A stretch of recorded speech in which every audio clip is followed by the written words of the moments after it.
一直在一起吧。没想到能在这里重新见到你。 Halo guys, balik lagi ke channelnya Mimin. Gimana kabar teman-teman semua? Semoga baik-baik aja ya. Oke, di video kali ini sambil nunggu Like Shop episode terbaru, mari kita coba review Like Shop versi China. Tapi ini movie ya teman-teman, yang berjudul Love, Life, Light. Ini dia by Mimin. Di suatu malam ada seorang pria yang seperti biasa pulang dari kerjanya, dan itu adalah bus terakhir sama seperti biasanya. Namun dia melihat ada seorang perempuan yang duduk di kursi seperti sedang menunggu seseorang, dan itu sudah dia lihat sebanyak 13 kali. Keesokan harinya dia masih melihat perempuan itu duduk di sana. Nah, dia mulai penasaran nih dan bertanya sama perempuan itu apa yang sedang dia tunggu dan apa hal yang bisa dia bantu. Tapi perempuan itu hanya mengucapkan satu kalimat, yaitu apakah kamu benar-benar tidak mengingatku? Nah, si pria ini benar-benar gak tahu siapa perempuan yang di depan dia. Dan karena hari itu mau hujan, jadinya si pria tadi bilang, gimana kalau misalkan kita ngobrol di tempat lain. Jadi mereka itu memesan sebuah kamar dan memutuskan untuk ngobrol di sana. Pemilik dari penginapan itu adalah seorang kakek dan seorang nenek, dan mereka setiap malam selama 3 hari berturut-turut melihat perempuan itu menjahit, bahkan dia nggak makan sama sekali. Dan dia juga memberikan tatapan yang sangat-sangat misterius dan juga menyeramkan. Dan ketika mereka cek setelah perempuan itu pergi, nah ternyata mereka menemukan pacar perempuan itu dalam kondisi seperti ini.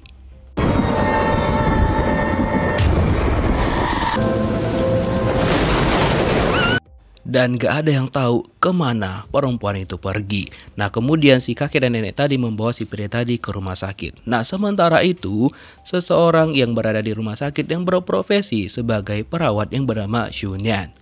Kebetulan pada hari itu jadwal dia sudah selesai, jadwal shiftnya selesai, jadi dia pergi pulang untuk beristirahat. Namun ketika dalam perjalanan pulang, dia melihat sebuah toko lampu yang terang banget di gang itu.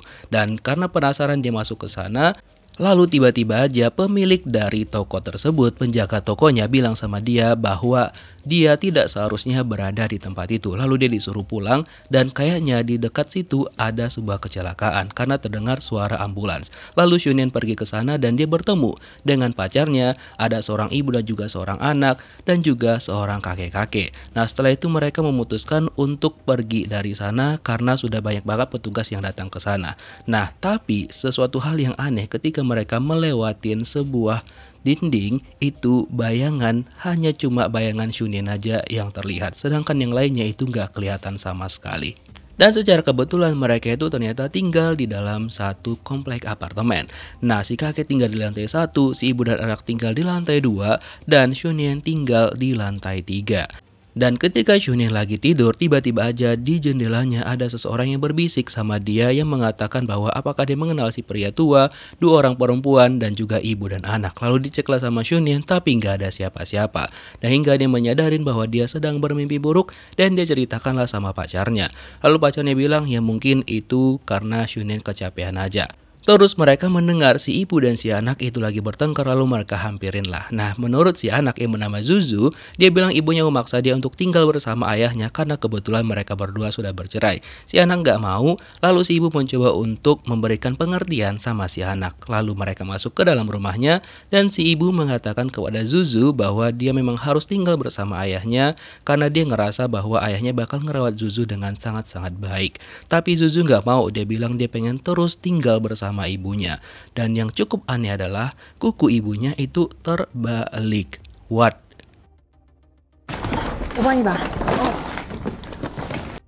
Sementara itu ada seorang penghuni baru yang disambut sama Shunian yang kebetulan kan dia lagi ada di luar ngecek listrik. Perempuan itu bernama Yushan, dan ketika Shunian ngebantu dia mengangkat barang-barangnya, dia heran karena bayangan dari Yushan itu ada 2 orang. Tapi ketika dia lihat ke belakang, Yushan cuma sendirian aja dan dia ngerasa bahwa ada suatu hal yang aneh dan juga cukup mengganjal. Tapi dia masih berusaha untuk menyembunyikan itu. Lalu dia ceritalah sama pacarnya dia, Zengman. Nah, Zengman bilang ya mungkin itu karena dipantulkan dari 2 lokasi cahaya yang berbeda, jadi makanya terlihat seperti ada 2 bayangan. Lalu Shunian juga mendengarkan suara dentingan, tapi dia tanya sama Zengman, tapi Zengman bilang gak ada suara apa-apa, itu cuma suara gemuruh aja. Tapi Shunin yakin banget bahwa dia mendengar suara dentingan tersebut. Dan kebetulan pada hari itu hujan deras dan mereka terpaksa untuk menunggu di sana. Walaupun Shunin masih penasaran banget dengan apa yang terjadi tadi. Sementara itu Zuzu yang kabur dari rumahnya tiba-tiba aja didatangin sama seorang pria dan menyuruhnya untuk ikut bersamanya. Tapi Zuzu bilang bahwa dia nggak mau karena dia nggak kenal dengan si pria itu. Malamnya Shunin mampir ke tempatnya Yusan, dia memberikan vas bunga karena kebetulan Yusan itu katanya butuh ya kan. Nah terus tiba-tiba aja lampu di rumahnya Yusan itu mati dan Shunin nanya apakah kamu tinggal sendirian atau berdua? Ya sendirian sih, mungkin itu karena listriknya aja yang lagi bermasalah. Dan ketika Yusan lagi memperbaiki lampunya, tiba-tiba aja si kakek datang dan dia bertanya untuk menunjukkan jalan ke toko lampu yang ada di ujung gang mereka. Lalu ditunjukin lah sama Yusan, cuma dia nggak ikut mengantar si kakek. Lalu si kakek berjalan sambil menyanyikan lagu Twinkle Twinkle Little Star. Sementara itu, Zuzu tiba-tiba aja diseret sama ibunya dengan keadaan yang seperti ini dan itu terlihatlah sama Shunin. Jadi dia tuh ngerasa bahwa ada yang aneh, dia mampir ke rumahnya Zuzu, dia tanya keadaan Zuzu bagaimana sama ibunya, ibu Zuzu bilang Zuzu baik-baik aja. Dan ditawarin sama Shunin untuk merawat Zuzu karena dia itu seorang perawat. Tapi ibu Zuzu gak mau, dia bilang dia bisa ngerawat anaknya sendiri. Semakin hari semakin aneh, Shunin ngerasa bahwa memang ada yang tidak beres. Dia cerita lagi sama pacarnya, cuma Zengman bilang bahwa udah gak usah dipikirin, gak mungkin juga kan kalau misalkan ibunya Zuzu itu menyakiti anaknya sendiri. Nah, lagi dan lagi Shunin berusaha untuk berpikir positif dan berusaha untuk tidur dan juga melupakan semuanya. Keesokan harinya, Yusan mampir ke toko lampu. Jadi katanya dia mau mencari saklar karena saklar di rumahnya rusak. Cuma si pemilik toko bilang bahwa dia nggak mau jual saklar, dia hanya jual lampu saja.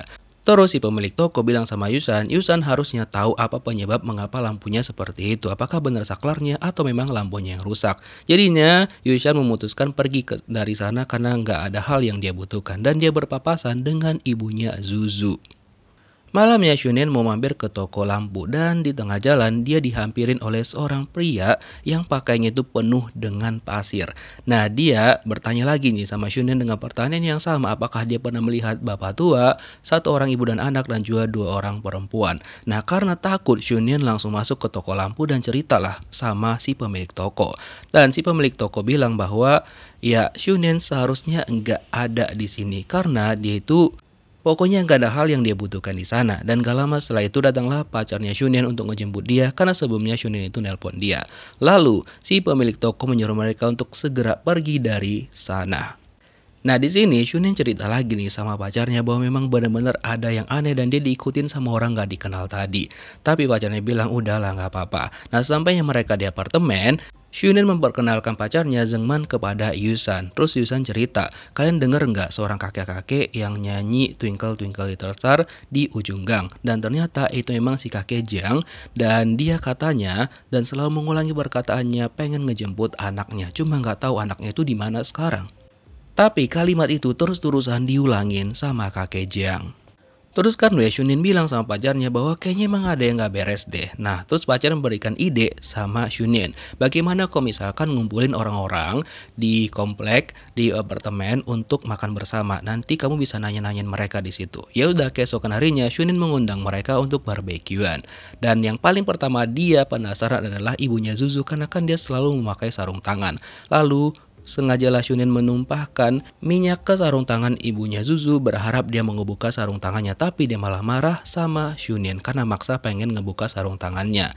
Nah terus kan mereka melanjutkan makan bersama dan juga cerita-cerita. Nah di sini Zuzu bilang bahwa akhir-akhir ini juga lampu di rumahnya sering kedap-kedip. Nah karena beberapa orang di sana kayaknya udah tahu, jadi mereka langsung mengalihkan pembicaraan. Dan ketika Shunin mengambil sumpitnya Zuzu yang jatuh, disinilah dia melihat bahwa jari ibunya Zuzu itu kebalik, kukunya itu kebalik loh, tidak di tempat yang semestinya.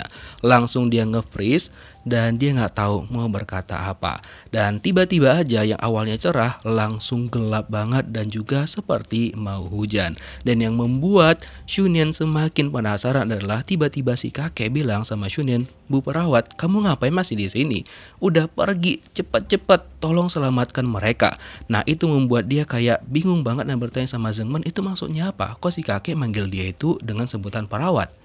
Karena ngerasa terus-terusan ada yang gak beres, jadinya Shunyan bilang sama pacarnya bahwa dia bakal mampir lagi ke tempat toko lampu. Nah akhirnya Shunyan pergi ke sana dengan hujan yang lebat dan dia memakai payung. Pada saat itu dia mampir ke toko, tapi si pemilik toko nggak ada. Cuma ada satu kotak coklat di sana. Dia bukalah kotak itu dan ternyata di sana ada lampu-lampu yang berisikan nama, dan salah satu lampu bernama Yusan. Gak lama setelah itu si pemilik toko datang dan bilang sama Shunyan bahwa dia itu emang gak seharusnya di sini karena namanya gak ada di situ. Lalu dia nyuruh Shunyan untuk segera keluar dari sana. Larilah dia ke apartemennya. Namun dia menemukan hal yang aneh. Tiba-tiba ibu Zuzu bilang sama dia untuk menyelamatkan anaknya.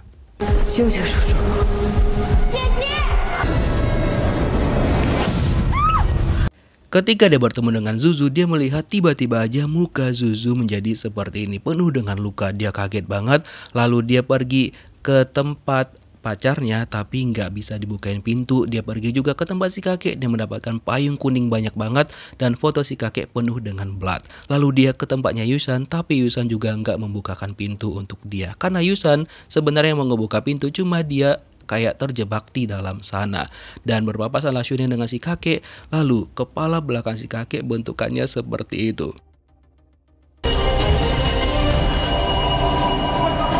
Lalu Shunyan berlari saking dia takutnya, dan ketika dia terbangun ternyata dia berada di rumah sakit dan dia seperti bermimpi. Lalu ada beberapa pasien gawat darurat dan dia langsung ke sana, dan ternyata itu adalah orang yang dia kenal yang ada di mimpinya. Si anak kecil, terus si kakek, dan juga ada Yusan di sana. Dan ketika dilihat berita itu ada bus kecelakaan. Ditambah lagi dokter yang menanganin pasien-pasien tersebut adalah orang yang mirip banget dengan si pemilik toko yang ada di mimpinya Shunyan. Dan gak lama setelah itu datanglah anak dari si kakek. Dia bertanya bagaimana keadaan orang tuanya. Namun si kakek sekarang masih berada di ruang ICU. Dan juga ternyata selain mereka, Shunyan melihat pria ini, orang yang menanyai dia di dekat toko lampu yang tubuhnya penuh pasir. Dan si pria itu ternyata mengajak Zuzu pergi ke tempat toko lampu dan dia menyuruh Zuzu untuk memilih lampunya dan mengambil lampunya. Cuma Zuzu langsung nanya tuh sama si pemilik toko apakah dia bisa ngambil lampu ibunya ataupun tidak. Si pemilik toko bilang nggak bisa karena orang hanya bisa mengambil lampunya sendiri. Lalu dijelaskan sama si pria yang ini bahwa Zuzu itu harus ngambil lampunya karena lampu ibunya itu memang udah nggak ada karena ibunya sudah meninggoy ataupun nggak bisa diselamatkan. Disinilah Zuzu paham bahwa dia sedang berada tidak di dunia manusia, melainkan sekarang dia berada di dunia arwah. Nah karena dia nggak mau kalau misalkan ibunya nggak ikut, dia nggak mau mengambil lampu itu dan dia balik ke apartemennya. Lalu ibunya bertanya sama Zuzu di mana lampunya. Zuzu bilang dia mau ngambil karena ibunya nggak mau ikut sama dia. Terus ibunya menjelaskan sama Zuzu bahwa Zuzu harus mengambil lampu itu.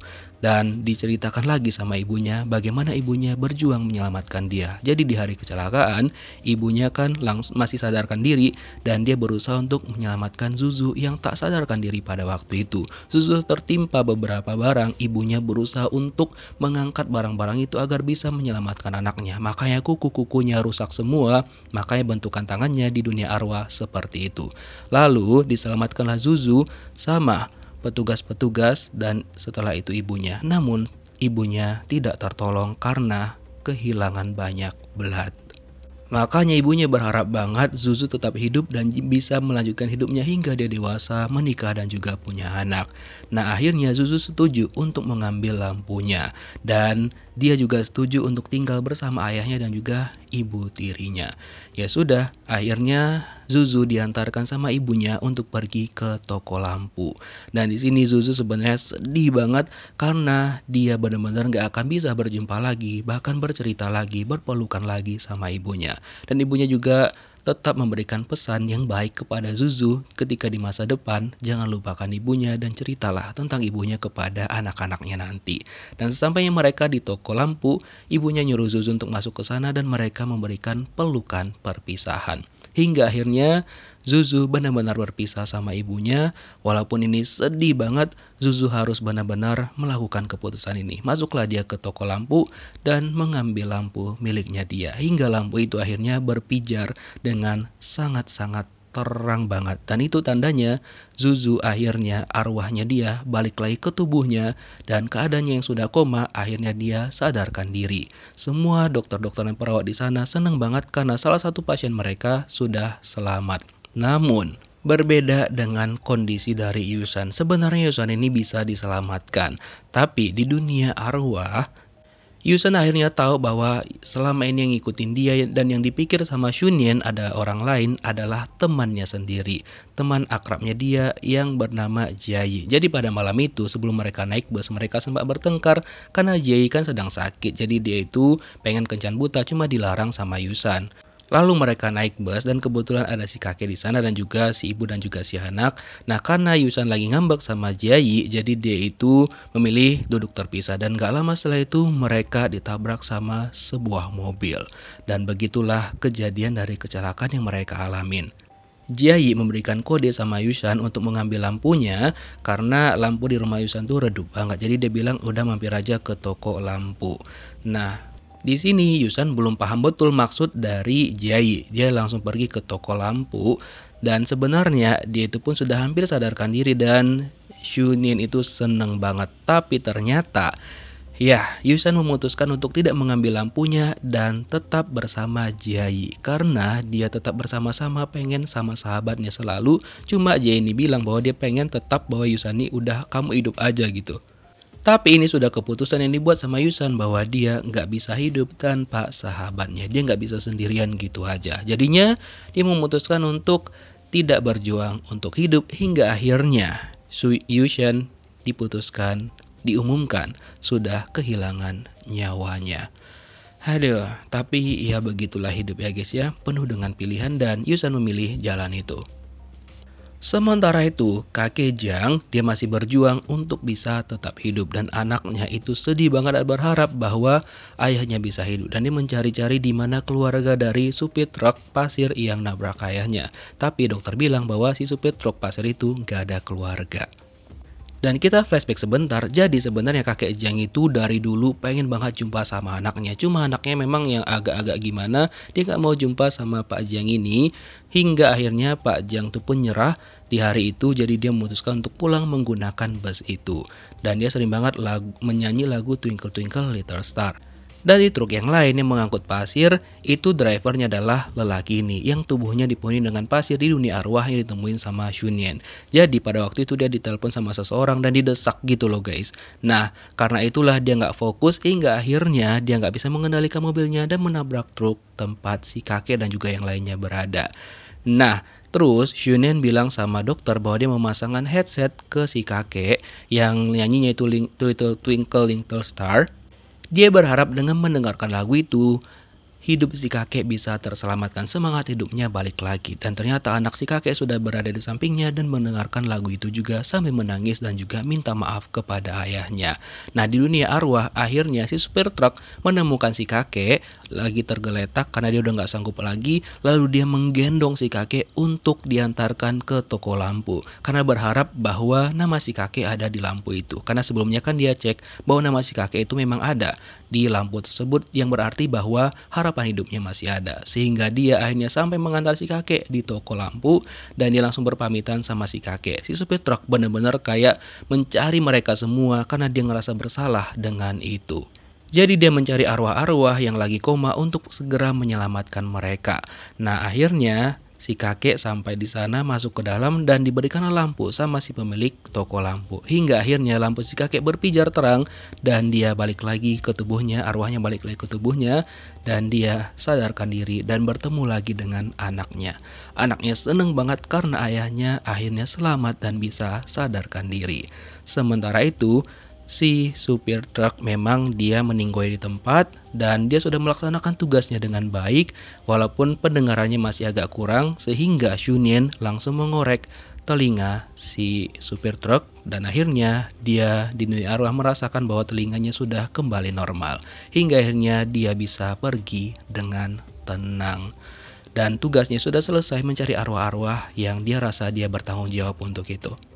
Dan Xunin bilang sama dokter bahwa ya walaupun mereka nggak bisa menyelamatkan semua, dia sedih banget karena dia pengen menyelamatkan semuanya pasien-pasien itu. Cuma dokter bilang ya nggak apa-apa, mereka sudah berusaha dan itu adalah keputusan akhir dari Tuhan untuk hidup dan juga mati seseorang. Dan Xunin juga teringat sama pacarnya dia. Dan di sini akhirnya Xunin juga tersadar bahwa pacarnya ternyata sekarang itu juga dalam keadaan tidak selamat. Dan ketika dia makan di rumahnya, dia benar-benar mengingat kejadian di dunia arwah dan dia sedih banget karena memang dia menyadarin bahwa dia harus benar-benar berpisah dengan pacarnya.